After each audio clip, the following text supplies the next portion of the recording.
Welcome back to another reading and correcting of Bottom Rung with me, Kindar of the Tiger Writes, and Ty, the Tiger's supervisor. Today we are doing chapter 44. The entrance was no longer a simple crack in the cliff wall. It was a square opening flanked by two intricately carved columns depicting rats and bunnies in various attack positions. The teeth on the rats made Tibs shudder. The slab of stone that had blocked the entrance was not there at the moment. It heard from the early and late teams that it melted into the floor in the morning and reformed after the last team came out. Claims were made that the stone couldn't be chipped or forced out of the way. Tibbs wanted to know why the dungeon needed a door and closed it at night, but Alistair was away, and he didn't want to bother Bardic after the last conversation. Okay, this feel. Wanted to know why the dungeon needed a door, but Alistair was away. And he didn't want to bother Bardic after their last conversation. It left Harry and Tirania as guild members he had contact with. The guild leader was deep into the building, and a few times Tibbs tried to approach the guard leader, Harry glared him down. How many rooms? Jekyll asked the two guards in green and black standing by the door. Is there a reason we should care about that? The one on the left said. Tibbs couldn't tell what he was. He couldn't be a fighter or a rogue, but he didn't have the heavy clo. He could be a fighter or a rogue, but he didn't have the heavy clothing fighters preferred or the lighter ones for rogues. Oh, right. Yes, I forgot to do that. Before I started recording again. But he didn't have the heavy fighter or the lighter one a rogue prefer. The guards used to, Kirina started, but stopped at Jackal's raised hand. We aren't the first one to ask. They could have just told us it wasn't part of how things were done anymore, but they were told to make my life difficult, weren't you?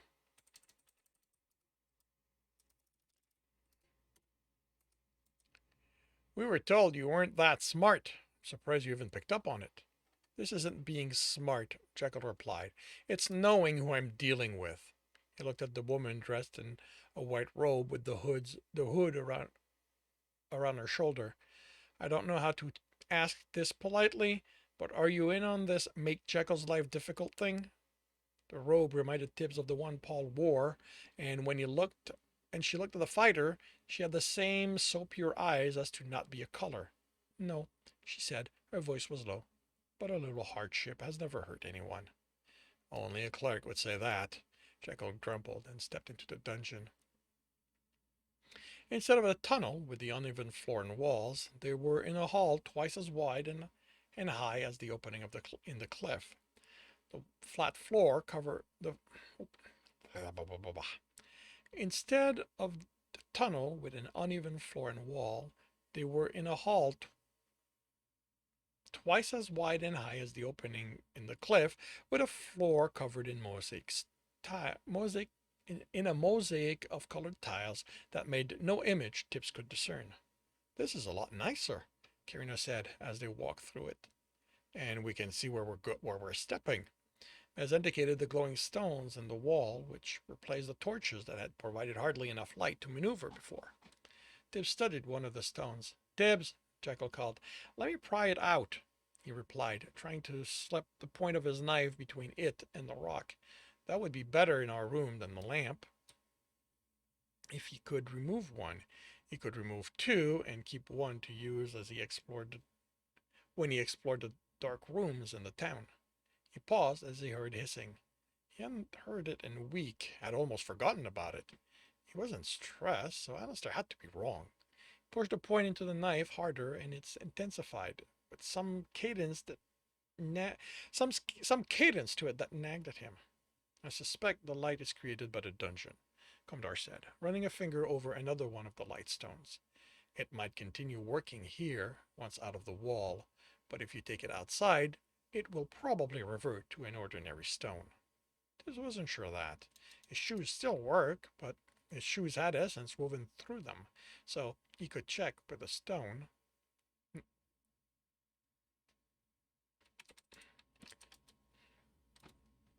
So he could check that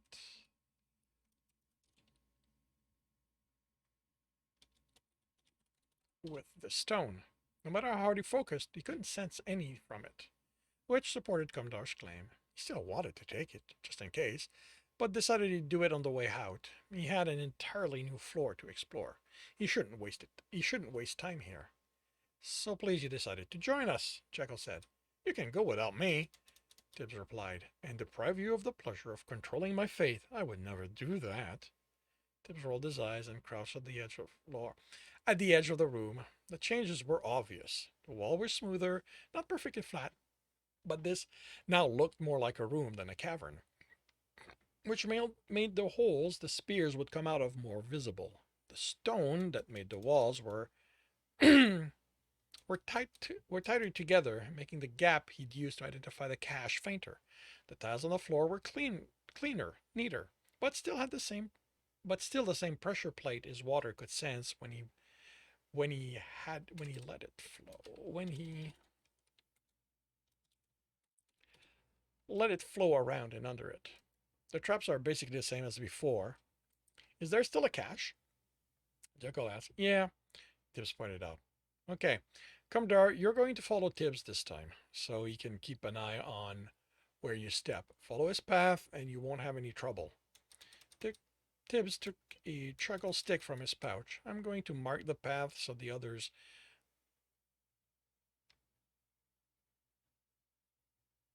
Oh, I'm going to mark the path to the other side and go for the cache while the rest of you cross.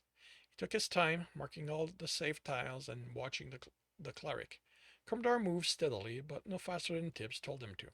He wondered if having darkness as an essence gave someone an aptitude towards rogue things, even if they weren't.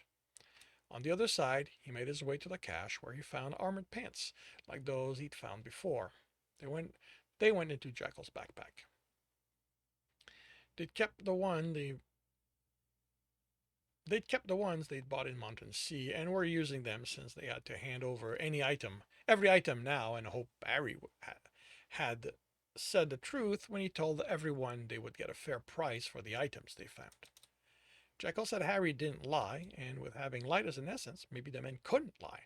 But ever since finding out about the word technically, Tibbs was wary of anyone who claimed to tell the truth, since technically they could still be lying. Kamdar and Kirina had the other two backpacks. Meza tried one on, but it interfered with pulling on his bow. Tibbs held the coins since they were still theirs to keep, minus the guild's cut. The boulder room was the same, down to the stone rats climbing on top to jump at them. They still made Tibbs shudder, but now he grabbed them and smashed them against the boulders. They retrieved the key and moved on to the warren room, where they paused long enough to check if Kumdar wanted to try it, since it would be his first fighting situation. He agreed, and Jekyll assigned Carino and Mez to cover the cleric, while he and Tibbs handled their own attackers. When Tibbs stood before the door, key in hand, 8 silver and 48 coppers riches, he was left with a sense that it had been too easy. Feel like I should insist we leave the coins behind, Mess said, that we didn't earn them. If I wasn't as greedy as I am, Jekyll replied, I'd agree. Was it not always this simple?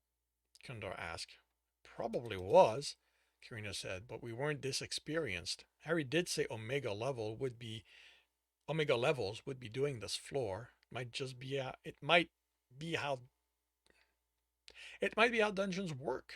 Jekyll, didn't your friend's father tell you anything about it? I didn't ask about what happened behind us, the fighter replied. Maz, are you sure you can blind the golem in one shot? I'm not I'm not sure I want to test what's going to happen if you need a second. Imbuing essence in the arrow's tip so it will explode is one thing I excel at. Tibbs watched the archer work to determine if the use of the word imbue meant the same thing to him, but he was too fast for Tibbs to get a sense of the essence since he didn't have it. He'd asked him later. Kumdar, silence is the key here. Tibbs will get the boss on his back, and then we run to bash it. It's more brute force at that point.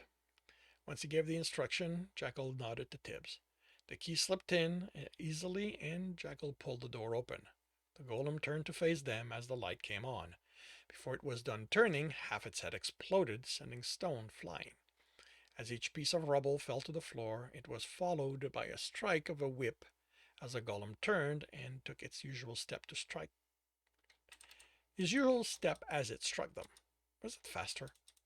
Jekyll tapped Tibs on the shoulder and he stepped into the room, freezing as the hiss returned, the cadence carrying what he was certain was excitement.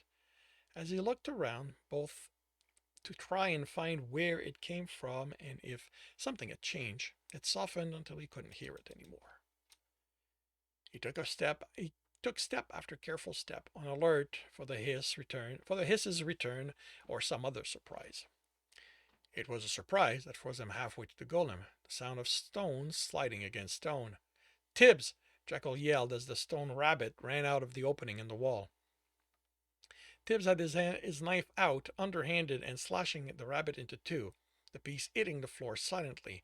Then he heard boots on stone, a curse, and the whip cracking.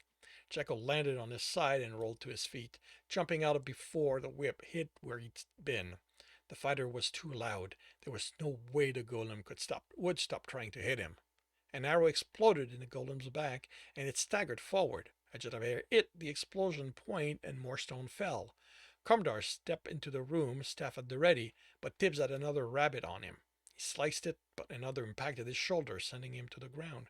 Were they targeting him? He stabbed it and realized he was in range of the golem. Grabbing the amulet out of the pouch, he placed that hand on the floor, alert for more rabbits. As he pushed the I need to slow down. He stabbed it and realized he was in range of the golem. Grabbing the amulet out of the pouch, he placed that hand on the floor, alert for more rabbit as he pushed his essence toward the golem, then iced it. It stepped on it with no prompting and was on its back. Before it could attempt to regain its footing, Jekyll and Comdar were hitting it, stepping away only to let Maz and Karina get their shot in. The hiss rose in pitch, lasting a few seconds after there was only rubble left of the golem. Then it was over. Tibs drew the water back in. So, Jekyll said, lying on his back, rabbits and a golem, as if that thing wasn't tough enough by itself. And it only gets tougher after this, Karina said. I think we could have taken it down with only my arrows and Karina's air, Mess said. Possibly. Jekyll replied, getting to his feet, but that leaves you two with much less ammo for whatever, much less power. Reserve. Ammo would not really. But much less reserve for whatever comes next. Good work with the knife, Tibs. I'm getting throwing knives after this, he declared, and making them dungeon proof. You can do that? Kieran asked. We all can, he said. Well, we'll be able to. Once I manage it, I'll try to show you. But the way I was shown, you have to be able to sense the essence around you, and I don't know if I can teach you that. I don't know if I can teach you what it takes to get that. It's hard, and you're not supposed to know it until you graduate. We're not supposed to know until we graduate, Messi asked. How do you know about it? My teacher is more interested in my survival than following the guild rules, Tip smiled. Being a rogue has its advantages. Are you saying that because I have honor and would rather follow the rules?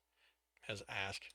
No, Tip replied, surprised at the accusation. I'm saying that if I hadn't been a rogue, my teacher would probably have let me die. Has anyone seen the chest? Jekyll asked. We have not gone through this just to be let down like that. As Tib looked around, the ground shook and a section of the wall opposite the door slid down to reveal a chest and staircase behind it going down. Does the timing seem suspicious to any of you? Kirina asked. Dungeons are crafty, Mez replied. It could have learned to recognize tone of voice and waited until someone grows impatient to reveal the exit, or know to have the rabbit attack the one person in the group who could make the golem slip, Tibbs thought. Or had that happened because he'd been the first to step in? Did the dungeon remember them? Recognize them? I hope it knows that trick's only going to work the first time, Checo said. Otherwise, we're going to wait a long time for that wall to come down. What's in the chest? Miss asked, handing Tibs four copper coin. Sorry for accusing you of insulting me. Tibs shrugged. I take breaking the rules for granted. I'm going to try to not to be so blatant about it. We have two armored shirt. That's no longer something that we have two armored shirts, a knife, an amulet, and a pair of armored boots. That's five instead of one. There are five of us, Commodore pointed out. It would make sense the dungeon provides accordingly. Did it hand out more than one item before graduating? Jekyll asked Karina. Not that I saw when I was hanging around, but I think there were only three other teams to beat the boss before the dungeon closed to graduate. She took the amulet. This is clearly for a sorcerer, and the knife is for a rogue. If the dungeon was providing for each of us, wouldn't it have something clearly for an archer? The boots and shirt could go to anyone. The boots are too heavy for a rogue, Jekyll said, holding them in his hand. Do any of you know anything about how it makes item? Safina's father never learned about that aspect of of dungeons. I heard stories. I heard stories, Commodore said, and they looked at him. In my travels. Running for your life, Jekyll said. You don't have to smooth it over for us. We all started as criminals. The cleric nodded. When I was running for my life, I heard stories in town near dungeons, but not affiliated to them and the guild. They always happens, trying to rub off some of the shine into them so they'll seem better.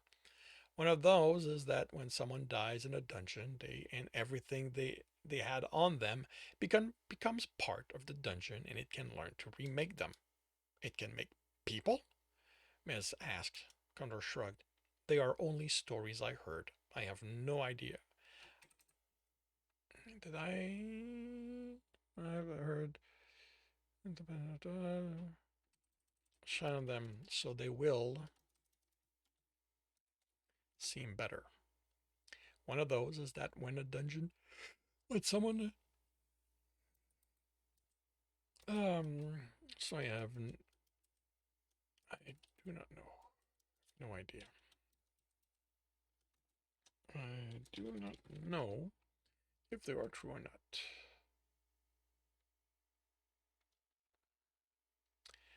You can look at it. You can look into it when you get access to books. Karina Draco said, and as nice as it would be to be that the dungeon thinks of us individually, we can't keep any of those.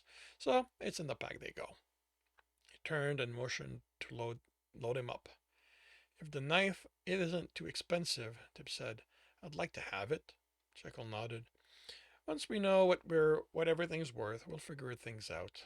One shirt had to go in Comdar's backpack. We need to figure out something better than for carrying loot, Miss said. We'll be overburdened if there's too much stuff on the second floor. We can figure that out when we know what to expect, Jekyll said. Tibbs, care to do the honors? He did and checked each step for traps and was surprised when he didn't find any. At the bottom of the stairs, a short hallway led to a large room, with a path wide enough for two of them to walk side by side, going from the entrance to the exit opposite them. Each side of the path dropped into a pool of liquid that covered the room a few feet down, except for the small ledge they stood on, and that went all the way around to the other side. What? Um. Okay. This. All right. He did it and checked each step for traps and was surprised when he didn't find any. At the bottom of the stairs, a short hallway led to a large room with a path. Okay, yeah, this was before I'd really worked out um, what the room was. Yes, I was making up as I went. With a bridge over a pool, liquid.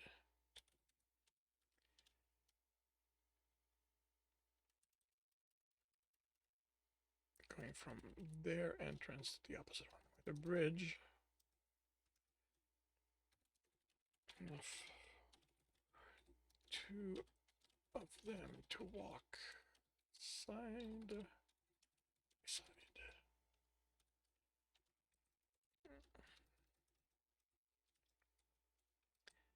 With a bridge. Wide enough for them to walk side by side.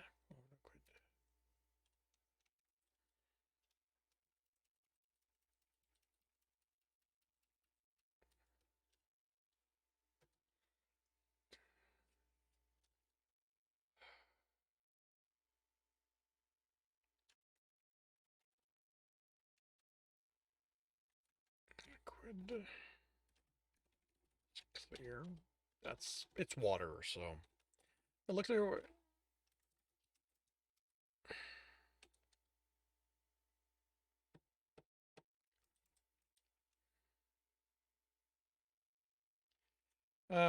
liquid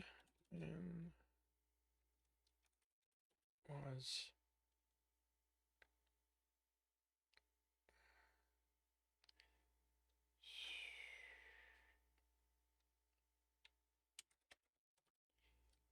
and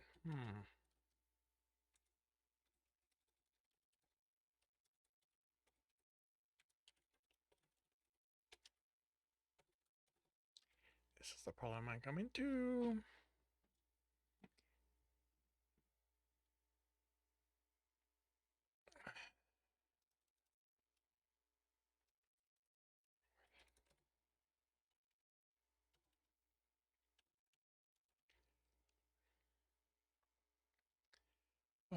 Down.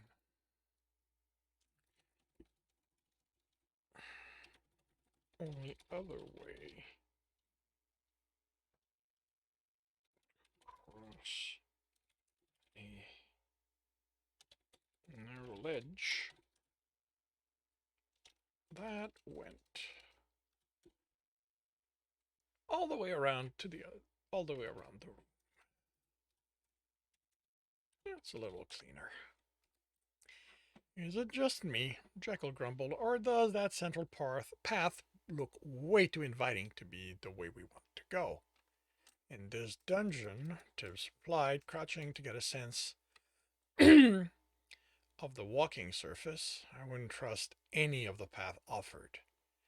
He didn't find it reassuring that the hissing chose that time to return and that it sounded too much like someone chuckling. And this concludes chapter 44 of Bottom Rung. If you're enjoying this, please subscribe, hit the bell, hit the thumbs up, share with your friends. If you want to read the whole story, it is on Royal Road. The link is in the notes, as well as the link to my Patreon, should you want to support me. And with that, I shall wish you a good day.